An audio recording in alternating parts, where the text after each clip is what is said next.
Bienvenidos a Cruce de Palabras por Telesur. Soy Luis Hernández Navarro y para conversar sobre las pasadas elecciones en Chile para nombrar representantes a la Convención Constituyente, gobernadores, alcaldes y concejales, está con nosotros Florencia Lagos Newman. Florencia es actriz, es analista internacional y es corresponsal de Crónica Digital, además de ser integrante de la red de intelectuales y artistas en defensa de la humanidad. Florencia, muchas gracias por acompañarnos el día de hoy. Muchas gracias a ti por invitarme, un honor estar en este programa en realidad. Muchas gracias. Encantado.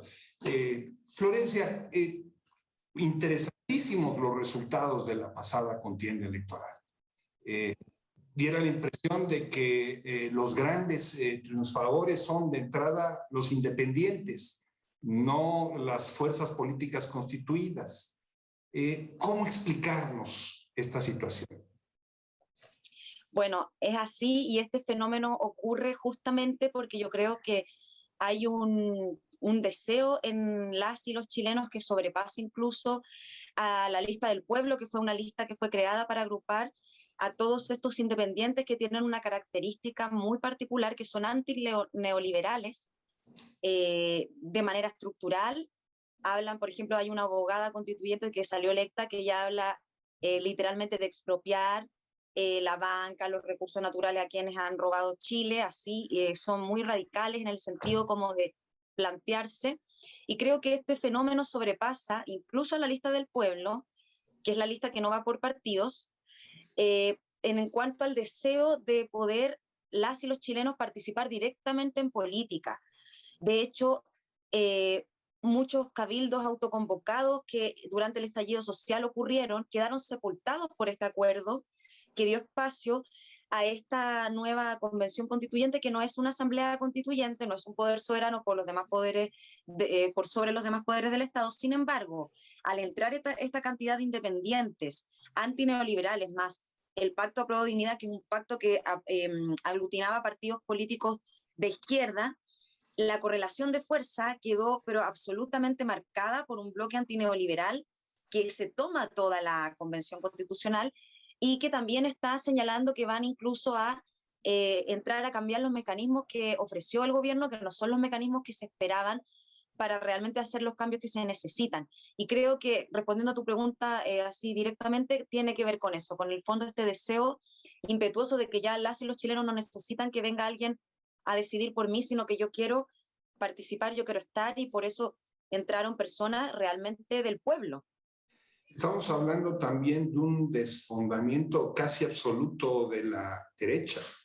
Ellos esperaban tener opciones de veto y no alcanzan la tercera parte de los constituyentes, no sé si sea el nombre adecuado para nombrarlos, que necesitarían para poder frenar cierto tipo de reformas. ¿Cómo explicarnos esta crisis de la derecha chilena? Sí, es una crisis profunda de la derecha, producto de este gobierno, que ha sido realmente un gobierno, bueno, al estilo del gobierno de Duque y Uribe en Colombia, o sea, un gobierno que ha violado reiteradamente los derechos humanos, ha cometido, que el presidente está acusado ante la Corte Penal Internacional por crímenes de lesa humanidad. Ese es el gobierno que la derecha representa. En el fondo se sacaron la careta de esta falsa democracia y se mostraron como ellos son. En el fondo ellos son los herederos de la dictadura de Pinochet. Y también quienes se vieron muy golpeados son los que se llamaban partidos de centro, que yo siempre, en mi humilde opinión, he encontrado que en realidad son partidos más bien de centro-derecha, porque en el fondo ellos se alternaban el poder para administrar este modelo neoliberal. De hecho, uno de esos partidos que conforma ese bloque intentó hacer alianza hacia la izquierda, pero finalmente trataron de meter a uno de los partidos del bloque como un caballo de Troya y no funcionó porque este otro bloque antineoliberal está muy convencido de que la alternativa es esta y que no vamos a aceptar a los mismos de siempre que van a venir así como con sus trampas a arreglar todo. Y creo que ese sector también se vio muy golpeado, que es la centro derecha que yo llamo, que ellos se llaman de centro centroizquierda, pero que en realidad lo que han hecho es administrar este modelo, el mismo Partido Socialista de Salvador Allende, un partido que ha sido golpeado igual por este fenómeno de la irrupción del pueblo, que lo que quiere es en el fondo alcanzar el poder y democratizar.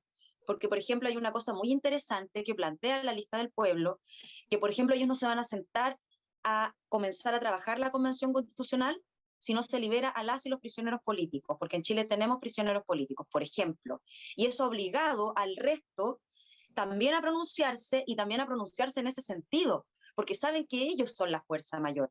En el fondo, el pueblo ahí se vio legitimado. Y también igual en partidos como el Partido Comunista, que también mejoró su votación, y otros, pero en realidad quienes irrumpen con mucha fuerza, que generan este cambio de paradigma, es esta lista del pueblo, de los independientes. Y como tú defines, el naufragio de los partidos de la concertación. Así es, absolutamente. Están desapareciendo, o sea, quedó en evidencia que ellos eran pura dirigencia. Yo creo que incluso sus bases deben haber votado por independientes y no por los candidatos de sus partidos. Hay un movimiento ahí, sí. Florencia, estas elecciones están precedidas de grandes movilizaciones en la calle y también de una represión despiadada. Ya en otra ocasión tuvimos la oportunidad de conversar contigo sobre estas protestas. Sin embargo, la participación electoral en esta ocasión no fue abrumadora, alcanzó el 43%. ¿Cómo explicarnos esa paradoja de tanta gente en la calle, tanta energía social, tanta voluntad por el cambio y en el momento de llevar eso a las urnas, una participación tan limitada, tan tibia? Yo creo que tiene que ver con esto mismo que conversamos al principio. En el fondo, la gente no se iba, porque hay quienes pensaron que este mismo porcentaje del apruebo se iba a traducir en esta cosa institucional, en partidos políticos, y no, porque en el fondo la gente ya vota cuando realmente siente que su voto representa un cambio real y concreto.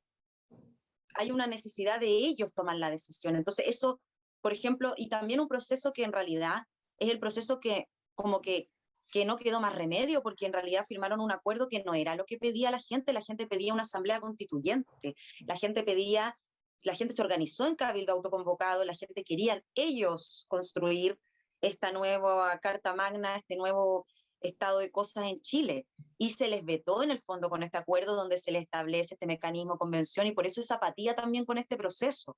Además tú tienes este arrastre de los presos políticos, la gente que ha tenido trauma ocular, que han sido revictimizados, siguen siendo maltratados, se los vuelven a llevar presos, han caído presos, más presos, marchando por denunciar y pidiendo la libertad de los presos políticos, también han ido presos. Entonces también no es que la gente haya estado, estamos felices con este mecanismo, no es así. Y ahí se vio justamente en esa baja votación que no necesariamente se tradujo en una cosa institucional, porque no era eso lo que la gente pedía en la calle. Entre los 155 integrantes de la convención hay 17 que pertenecen a pueblos indígenas. ¿Cómo llegan allí? ¿Quiénes son? Porque algunas expresiones, por ejemplo, de los mapuches, pues se opusieron al proceso electoral como tal. ¿Cómo nos contarías, para quienes están interesados en la cuestión indígena y en la lucha mapuche, lo sucedido en estas elecciones? Bueno, muy simbólico fue que el primer voto fue hacia una líder mapuche. Yo creo que hay un cambio de la mentalidad de las y los chilenos con respecto a eso, a valorar el origen, valorar el pueblo originario. Y se le dio esta posibilidad porque se reformó el acuerdo, eso se produjo en el Congreso, se exigieron estos escaños reservados a los cuales ellos accedieron. Sin embargo, también hay integrantes de pueblos originarios que fueron como independientes a competir, no por los escaños reservados, sino que como independientes también, o sea, entraron más incluso de los escaños reservados que les había ofrecido este acuerdo y este logro del Congreso. Y ellos, creo que hay algunos que tienen vínculos, por ejemplo, con el Partido Comunista, la Machi Linconao, que tiene un vínculo histórico de trabajo con ellos, con algunos diputados, pero también hay líderes sociales que se constituyen desde los territorios y que sin ninguna campaña de estas de marketing que nosotros estamos acostumbrados a ver, alcanzaron el escaño y alcanzaron ese espacio. Y creo que es muy interesante porque eso va a cambiar todo. O sea, ellos están con un planteamiento muy claro, muy concreto, de devolución de tierras a los pueblos originarios, de devolverles sus territorios, o sea, que es una cosa impensable para la derecha y para la centro-derecha de este país. Creo que se va a empezar a discutir gracias a esta irrupción también de los pueblos originarios dentro de la convención. ¿Dirías tú que la convención podría apuntar hacia Chile como una nación plurinacional? Sí, evidentemente lo primero que van a tener que chocar, o sea, ese es el anhelo, eso es lo que se pide, eso es lo que pide, por ejemplo, el candidato presidencial Daniel Jadwe, que del Partido Comunista en su proclamación, e incluso va más allá y dice también quitar, que no quede un monumento a algún genocida del pueblo originario, porque si vamos a hacer el cambio tenemos que hacer el cambio real, el cambio de mentalidad, y no podemos tener venerando a quienes mataron al pueblo, a los integrantes del pueblo originario. O sea, hay toda una concepción y también creo que eso se va a, o sea, si bien está el deseo, ellos van a chocar con este tema de que, por ejemplo, hay ciertos vetos que tiene este mecanismo, no solo el de 2/3 que se venció porque alcanzó la mayoría, pero, por ejemplo, no se pueden discutir los tratados internacionales. Si no se pueden discutir los tratados internacionales, ¿cómo tú le devuelves el territorio a un mapuche donde hay una transnacional? O sea, ahí va a haber un tema también de lo primero que, y creo que hay conciencia de eso, de entrar a la convención primero a discutir y borrar los candados que dejó el pinochetismo, Piñera, y la derecha en este acuerdo que en el fondo limita las posibilidades de cambio real. ¿Te parece, Florencia, si vamos a una pequeña pausa? Sí. Ustedes, amigos, amigas, no se vayan. Volvemos a esta conversación con Florencia Lagos en muy breves instantes.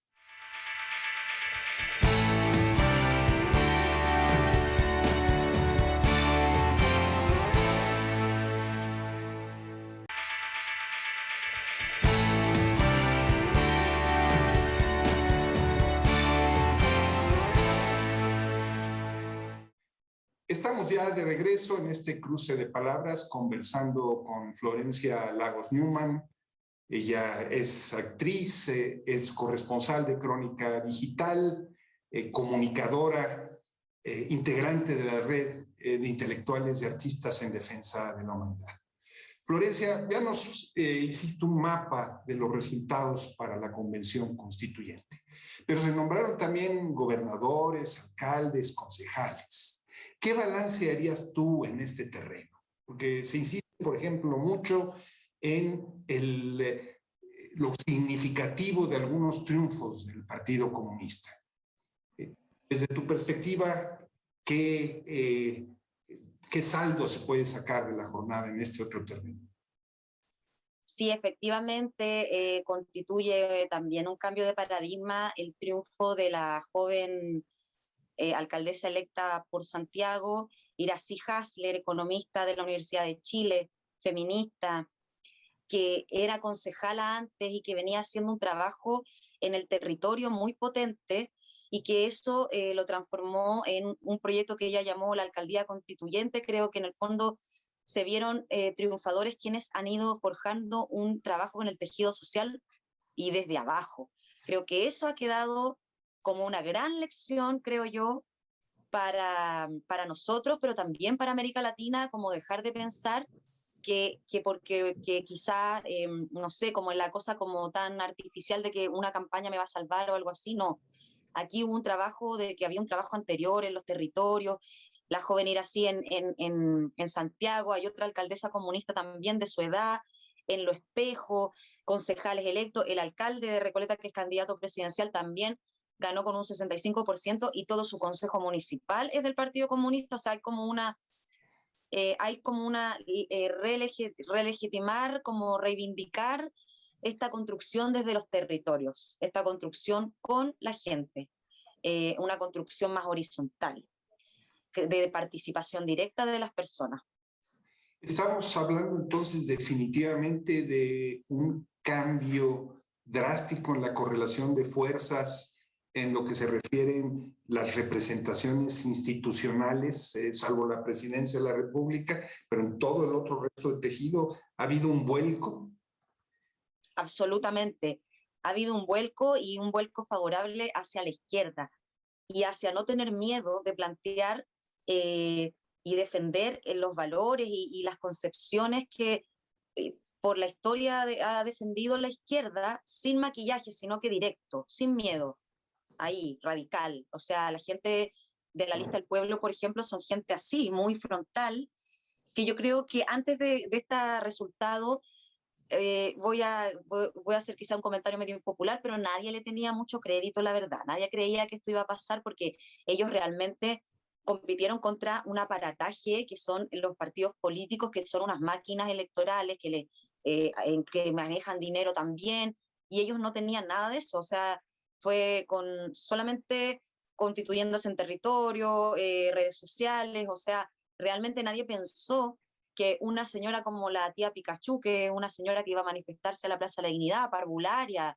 de pueblo, que cree en los cambios, iba a ser electa iba a ser la más votada de esta convención, y creo que tiene que ver, y es hermoso, con esta reivindicación del pueblo, finalmente, en la política, y que se devuelva, si la política es ahí, es del pueblo el que constituye en el fondo un Estado, una sociedad, y creo que eso es muy interesante y muy positivo realmente. ¿Se puede hablar de que este triunfo de la izquierda está precedido por un triunfo cultural? Que el conjunto de las protestas y las movilizaciones ayudaron a construir un sentido común diferente, un horizonte distinto de lo que hasta entonces existía, o es más bien resultado del proceso electoral como tal? No, es absolutamente lo que tú señalas, o sea, realmente hubo un cambio ahí, había una cultura popular censurada absolutamente por la farándula, por los medios de comunicación, sepultada, invisibilizada, que surge con mucha fuerza en la rebelión del estallido que le llaman los medios, pero que ya me gusta llamarle la rebelión popular, donde se constituye este sujeto que en el fondo se construye como un cuerpo que resiste a lo impuesto por este sistema neoliberal. Y empieza de nuevo a aparecer con mucha fuerza imágenes como Gladys Marín, Víctor Jara, Violeta Parra, Salvador Allende, los propios símbolos, el perro matapaco, esta imagen del quiltro chileno, en el fondo que somos por el 80%, o sea, gente de calle, gente que ha tenido que luchar para poder lograr las cosas. Creo que eso simboliza mucho esta imagen del quiltro, así como del pueblo, de poder constituirse y expresarse y construirse, no más desde los referentes que me quieren imponer también. Y eso fue una articulación muy potente que se vio también reflejada en esta abrumadora ganancia de esta lista del pueblo, que justamente constituye esa diversidad de lo que somos los chilenos. De hecho, hay un constituyente que es un enfermo de cáncer, que era emblemático, que iba a protestar sin polera, que se enfrentaba, que decía, en el fondo me da lo mismo morir si ya luché contra el cáncer, este sistema, ¿qué me va a hacer? Él salió electo, también muy votado, como ese tipo de persona de la resistencia a este sistema, de la resistencia real. Florencia, tú eres una mujer inmersa en el mundo de la cultura que trabaja con medios de comunicación alternativos. En lo fundamental, los medios de comunicación chilenos pertenecen a la clase dominante. Su mensaje es el mensaje del sistema tradicional, del milagro chileno, etcétera, etcétera. ¿Cómo fue posible construir una nueva dirección político-moral o un nuevo sentido de la lucha sin tener esos medios de comunicación en manos del campo popular? Bueno, a ello le quiero dar los créditos a o sea, está el tema de lo que hablábamos del cambio de mentalidad, una conciencia distinta para recibir esto, pero también el encargado que hizo esta campaña en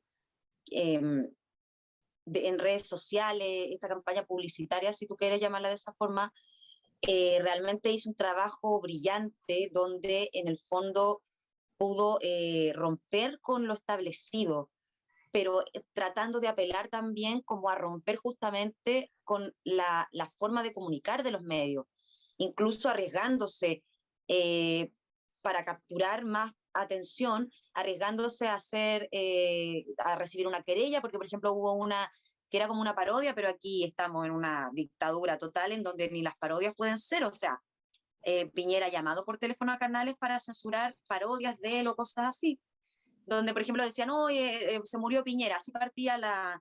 Y eso tuvo un éxito total y que la gente hiciera mirar y ya después venían todos los demás contenidos, o sea, una persona que realmente supo articular el relato de lo popular y que también hay un tema con los medios de comunicación y con las encuestas en Chile, que quedaron todas desacreditadas después del estallido y de la rebelión popular, porque en el fondo quedó en evidencia que eran medios que mentían, medios que no estaban ahí en los momentos cubriendo, se hacían cómplices de los montajes de Carabineros y la PDI, de la Fiscalía y de la Justicia en contra de los presos políticos. Entonces también ahora la gente en Chile mira con mucha distancia a los medios y ellos han bajado su rating y ellos incluso se han tenido que adaptar al relato de los medios independientes o incluirlos, como que ahí están ellos tratando de como cooptar ese espacio, pero ellos han perdido también credibilidad.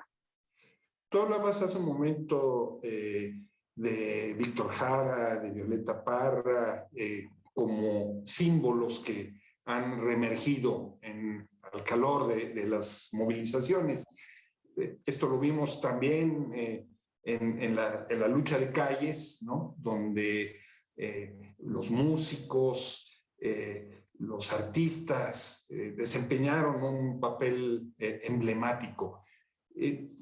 ¿Tú dirías que en la construcción de esta opción de cambio los artistas desempeñaron un papel relevante o fueron otro tipo de cosas, los publicistas, las grandes movilizaciones, o sí hay en ese mensaje de los artistas algo relevante para los resultados que se vivían? Yo creo que sí, que justamente muchos artistas emblemáticos, Mon Laferte, hay una comediante también aquí, Natalia Valdebenito, y otros más han tomado, se han incorporado, creo que han sido parte de esta rebelión popular y también han construido un tejido ahí con la gente. Y también han sido un aporte para justamente quebrar este relato de los medios oficiales también, porque como ellos también tienen como una voz legitimada desde ese lugar en muchas ocasiones, han podido ayudar, de hecho, justamente en esta campaña que hizo la Lista del Pueblo, se incorporaron a artistas que fueron parte también de esa lucha en el fondo contra esta hegemonía cultural tan fuerte en Chile. A mí me sorprende que el canal más plural, entre comillas, que nosotros tenemos, cuando ayer se acabó un programa que a mí que me parece interesante hasta cierto punto, con su sesgo obviamente, de un medio de comunicación que el dueño está en Miami, pero es lo mejorcito que tenemos en Chile. Resulta que después venía un programa que se llama Gringo Show. Yo no lo podía creer. Gringo Show, y en inglés. O sea, nosotros no entendemos Mapudungún, que ahora vamos a tener constituyente hablándonos en el lenguaje originario y no lo entendemos, y tenemos un programa que se habla en inglés, y entrevistan a gente así como nosotros, pero en inglés. Yo no lo podía creer, insólito. O sea, creo que hay una disputa muy fuerte ahí como de apagar esta como efervescencia, este resurgir de esa cultura más identitaria con el chileno real. Florencia Lagos, muchísimas gracias por estar con nosotros en este cruce de palabras. Muchas gracias a ti, realmente es para mí muy importante poder estar en este espacio. Muchas gracias. Y ustedes, amigos, amigas, muchas gracias por su amable compañía el día de hoy. Ya saben, los esperamos la semana que viene aquí por Cruce de Palabras por Telesur. Hasta la próxima.